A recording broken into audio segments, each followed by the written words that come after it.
All right. Now I have the privilege to present another key sponsor here in Nesta, which is a fascinating company doing some very important sustainability work. Now, Nesta is often seen as a traditional oil company. So what does that have to do from going brown to green? Well, I think as you'll see from hearing from Nesta's U.S. President Jeremy Baines, it has absolutely everything to do with going from brown to green. So please, let's hear from Jeremy. In early April, the smoggy skies of Los Angeles were amongst the clearest in the United States. At the same time, people in northern India could glimpse the Himalayas. Here in Houston, satellite imagery shows clear skies with significantly less nitrogen dioxide, carbon monoxide, and other pollutants above our heads in Space City. Normally, this should be a cause for celebration, but not this year. The clear air is just a side effect of COVID-19, and most experts predict a quick return of smoggy, dirty air once the world's economy roars back to life, unless something changes. As the United States reopens for business, now is the time to put the fight against climate change and clear air at the center of our economic recovery. By getting this right, we can create a green recovery and a future where clear air and water are not just short-term silver linings of future natural disasters. Our economic recovery will see planes back in the sky, big trucks on the road, construction sites full of cranes and cement mixers, and farmers in their tractors. If we continue business as usual, most of those vehicles will run on diesel and jet fuel. The good news is the tools needed to create a green recovery and fight catastrophic climate change exist. Advanced biofuels like renewable diesel and sustainable aviation fuel can keep all these vehicles moving with a much smaller carbon footprint and less pollution. Take Neste renewable diesel. It emits up to 80% less carbon dioxide and pollutants compared to fossil fuel. And it's made from used cooking oil, greases and rendered fats, not crude oil. On the horizon, a new wave of raw materials, from algae to forestry waste to even converting atmospheric CO2 with renewable power to liquids. These could further reduce the carbon intensity of renewable diesel and other advanced biofuels. The best part? Renewable diesel and sustainable aviation fuel are drop-in. They work with existing engines and infrastructure. No expensive new infrastructure or engines are needed. At the most basic level, Neste is in the business of recycling, or rather, upcycling carbon. We turn the carbon molecules found in trash into renewable fuels. When these renewable fuels are used in engines, no new carbon is released into the atmosphere. This isn't science fiction. Renewable products made by Neste prevented more than 9.6 million tons of CO2 equivalent from entering the atmosphere in 2019. Our goal is to get that number up to 20 million tons by 2030. Advanced biofuels must play a larger role in America's transport system if we want a sustainable economic recovery and sustainable environment. Right now, there's a big push to electrify parts of the transport sector that are, by definition, hard to electrify. This narrow focus only preserves fossil fuels' market share by ignoring existing successful solutions that work. Refiners know this and have been ramping up production of diesel and jet fuel. Fortunately, there are many good people who are continuing to champion clean air, clean water, and fight climate change. People like Washington's own Senators Carlisle and Lias, Chairman Fitzgibbon, Seattle Port Commission, and of course, Governor Inslee. And companies like Microsoft and Amazon have set bold climate change targets. Thank you for your hard work. You are not alone. Neste stands beside you. Let's work faster, bolder, and together to rewrite the rules of the game. we can create a green recovery plan that places the fight against climate change at the core of our economic strategy. After all, we share the same goal: fighting climate change and creating a healthier planet for our children. Has transformed itself from an oil company to the world's third most sustainable company. What might be the lessons for other companies, and what other companies and what other industries might be able to go through a similar transition? To explore this, we've assembled a great panel, and as your guided moderator, the unstoppable Robert Strand. I'm excited to be joined by three esteemed panelists. We have Jeremy Baines, president of Neste US, Conrad Bergstrom, the CEO and founder of Xshore, and John Downey, who's president for the Americas with Hurtigruten. And welcome, gentlemen. It's a real privilege to be with you here. If I could, before I ask a few questions, though, I'd like to, if each of you would kindly offer just a brief introduction to yourself and your respective organization. And Jeremy, if I could, I'd like to start with you, please. Thank you, Robert, and it's a real honor to participate in the From Brand to Green panel discussion today. My name is Jeremy Baines. I'm the president of Neste US, and I've had the pleasure of working for Neste for nearly 20 years now.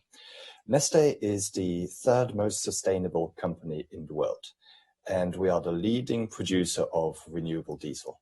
Neste has had quite a transformation over the just over 70 years history that we've had, starting off as a traditional oil refiner, but now in the last 15 years, 10 years, we have really transformed into a leader in the renewable space. To the point that just until a couple of years ago, we were called Neste Oil, and we dropped the oil out of our brand name. We are now just Neste, liquid in Finnish. And therefore, it's a pleasure to participate in this panel today, and look forward to exchanging some interesting views with you all. That's great, Jeremy. Thank you so much. And Konrad, we'd love to hear. Please tell us just a little bit something about yourself and your wonderful organization. Yeah, my name is Conrad Bergstrom. I'm the president and founder of Xshore. We make 100% electric boats. So we are about to change the whole marine industry. If you could imagine sailing without wind, getting out on the sea, without fumes, without noise and vibrations, to a fraction of the cost of driving a boat, because the water has a density 784 times the air. So driving anything in the water takes a lot of energy. So the savings are bigger with the boat. We are working with 3 pillars for our brand, and that's design, sustainability, and technology. And we aim to become the car manufacturer within the marine industry. And right now the technology is quite expensive, but our mission is to scale and do volumes, so we will become the people's boat. The people's boat. That's got some good resonance to it. John, I'd like to turn to you. And I just have to say, as a fellow American, it's a privilege to be engaged with you here in discussions of the Nordics. So please, John Downey, please tell us a little bit something about yourself and Hurtigruten. Thanks, Robert. I'm really excited to be here. Thank you so much for having me. My name is John Downey. I'm the president for Hurtigruten Americas. And if you don't know, Hurtigruten is the world's largest expedition cruise firm. We are also the greenest cruise firm in the world. And if you don't know much about expedition cruising, you have to kind of forget what you know about cruising in general.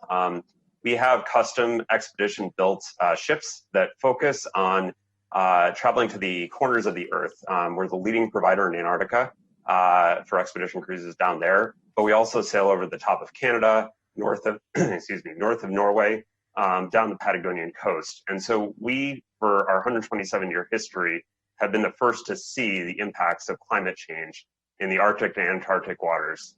And so we've decided over the last decade to become the leading cruise provider from a sustainability perspective. We're taking a number of measures across our entire fleet and all of our operations to reduce the impact that we have on the environment, and eventually our goal is to become carbon neutral. We have the world's first hybrid electric cruise ship. It's the first of its kind. We actually have 2 of them now. We just launched our second one recently. We are using biofuel on the Norwegian coast. We're also incorporating liquid natural gas to reduce our emissions impact on the environment. And we're also making changes to the operational side of our business to reduce single-use plastic. We've actually eliminated it, and we're the first cruise firm to do so in the world on board. We also build in the design of our ships a number of different measures to reduce our fuel and electricity consumption over the course of our cruises. And so we're very, very proud of how we're contributing and leading in the sustainability space from a cruise perspective. Very excited to be here. Thank you. Thank you, John. And I'd actually like to come back right to you, if I could, with the first question. And I should say, first off, I had the privilege to live in Norway for a year as a Fulbright scholar, and am a big fan of Hurtigruten, and I very much enjoyed it. And so if I could start with you here, and just you offer just a glimpse of the Hurtigruten story. What's some guidance that you have based upon your experiences with Hurtigruten and the experiences of Hurtigruten as a large in trying to go from brown to green? Yeah, so we've taken the approach that there are a multitude of technologies to solve the sustainability problem.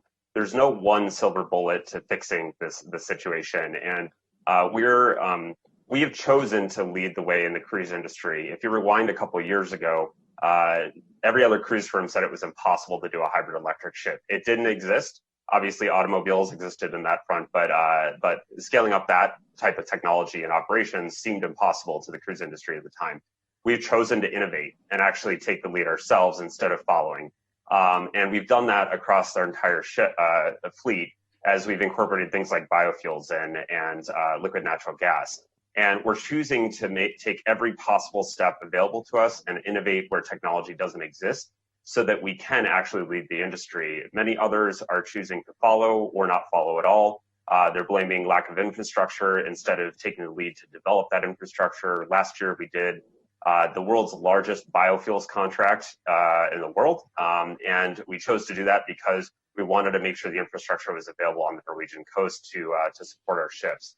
So it is about taking a stand and setting a flag of where you need to get to in the next couple of years, and then continually moving that flag forward. And it's one of the reasons why I'm so incredibly proud to work for Hurtigruten as a company, because we do believe this is important. It's both right for the world, but it's also right for business, and we get that now, and we're going to continue innovating in the future. John, thank you for that. And I think that it serves Jeremy, if we could look to you and Nesta and your story. Perhaps there are some parallels with some things that John has said here. And please, could you offer a bit of guidance, perhaps some lessons from the Nesta story on going from brown to green? Yes, with pleasure. And I think one thing that John mentioned really resonates with me is that the aspect that there is no one solution to climate change. And to me, it's an indication that we will go to a polyfuel world where there are lots of different technologies and lots of different fuels available to reduce carbon emissions. And that's one of the things that Neste throughout its history has been doing. I mean, Neste being a Finnish company, Nordic company, we've always been very conscious about our place in society and our place in the environment. We've always looked at developing cleaner, higher performing fuels.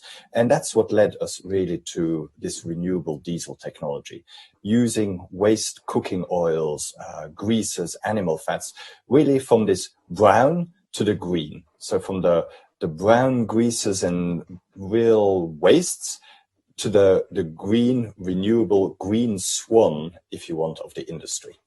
And I think that's, for me, that's the exciting part, is that we find ways of reusing the carbon that is in the atmosphere rather than pumping carbon out to the ground and then burning it and adding it to the atmosphere.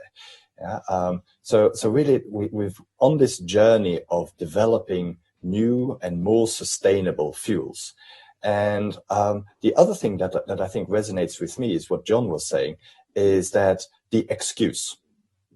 A lot of companies want to have an excuse not to do something. But this technology exists today. Renewable fuels exist today, not only to power your cars, but it also a sustainable aviation fuel to power your planes. It exists for vessels. So the technology is there.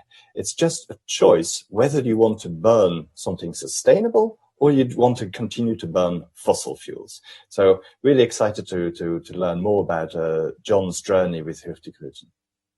That's great. And that brings us, Konrad, to you. And, it might seem that Xshore, perhaps you have a little bit of a different story here as a company that's started foundationally, arguably green. So could you offer some of your personal reflections on going green and any guidance that you may have for others? Sure. I do believe that there will not be any sustainable I don't believe that any company who's not sustainable will survive, and it's going to go quick. So everybody has to do this transaction. I was just lucky that I could start a new company and go green directly to make this change. But of course, there is challenges also being new, that the whole environment is not really ready. There is a lot of materials that is not sustainable that we have to use from a security perspective and safety. But there is so much new products coming to the better. So, for example, we use cork material instead of teak or plastics on the decking. Now, it goes without saying the world has changed in very short order. And I'd like to ask each of you, and John, if I could start with you again here, what does this mean for your commitment to sustainability? So, John, what does it mean for Hurtigruten's commitment to sustainability facing the crisis that we're all part of today? Yeah, great question. So I don't think it changes. It doesn't detract from kind of our focus on sustainability. And if anything, it pushes us forward. While it does seem dire right now, we are looking to the future. We're excited about restarting operations both along the Norwegian coast and other locations around the world. And if anything, it means we're going to double down on our focus on sustainability. People are looking to get outside. They are looking to experience the world again. And we think we have a huge opportunity to show them not just these different parts of the world that are very difficult to get to without adventure cruise operations, but also do it in a way that educates them on what's going on in the polar caps and how climate change is affecting the world. And we want to do it in a way that both makes us proud, it educates the customer or the guest, and also it convinces them to push further in making changes for climate responsibility. And Jeremy, from a Nesta perspective, how would you respond? Well, yes, we are tackling the COVID-19 crisis at the moment, but the climate change crisis has not gone away. Yes, today, for once in a very long time, smog has been blown away, and we've got clean airs in large parts of the world. But that is unfortunately not going to stay once the economy starts roaring back. So we really have a choice to make at this point. Do we want to go back to business as usual and boom and bust cycles, or do we want to have not only a sustainable recovery of the economy, but also to have a more sustainable way of powering our future? And I think there's more choices to be made. I mean, personally, I drive an electric car. I need to drive 4.2 miles to get to work, so that works very easily.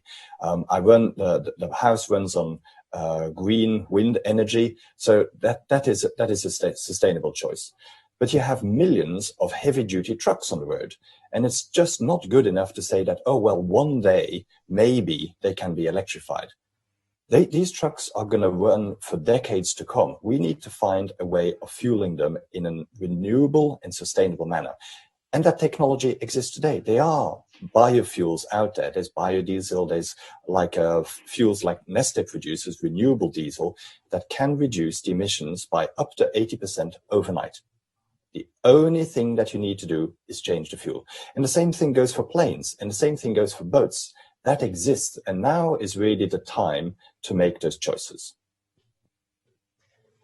And Konrad, looking to you, in the face of the current crisis, what does this mean for Exshore? Well, I do believe that it's not only bad; it's also time to reflect. When you work very hard, sometimes you need some time to actually come back and be in nature and do all that. So that has actually been a really good thing for me personally.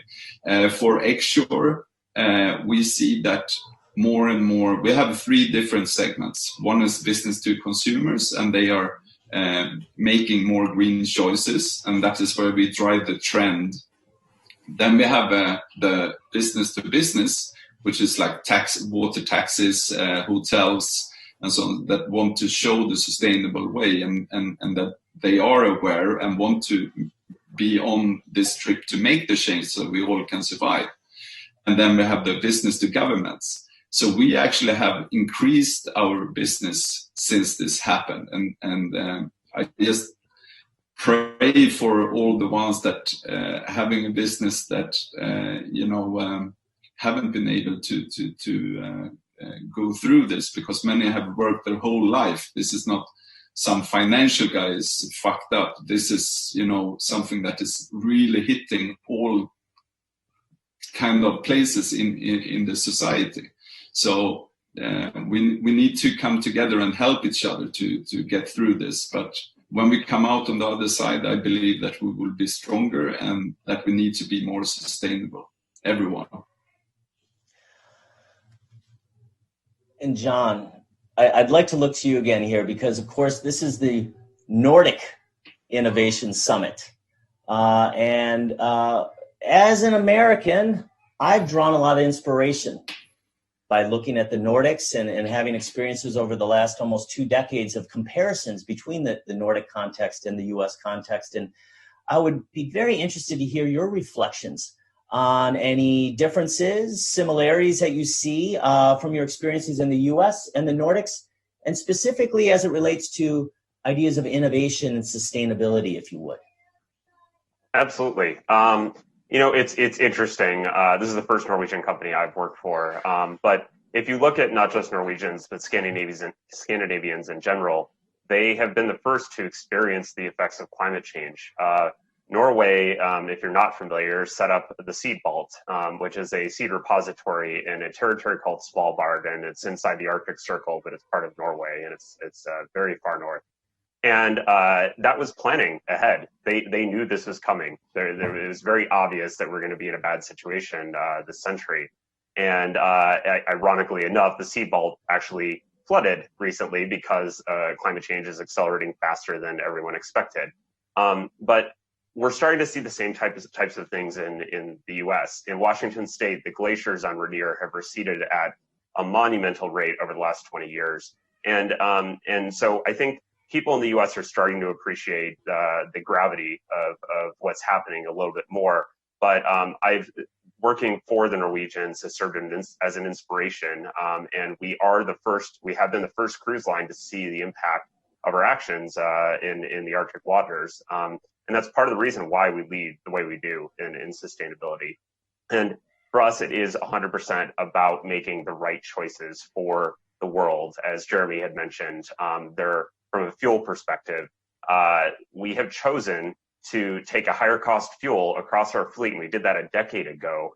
Every other cruise line and shipping line in the world can make that decision, but they've chosen not to because of cost. And so the Norwegians have really incorporated their experience from a climate change perspective and taken active decision making to get us to the right place, at least where we can contribute to sustainability.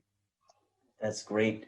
John and Jeremy, might you have any reflections on your perspectives of what a Nordic innovation approach, a Nordic approach to sustainability, what that means?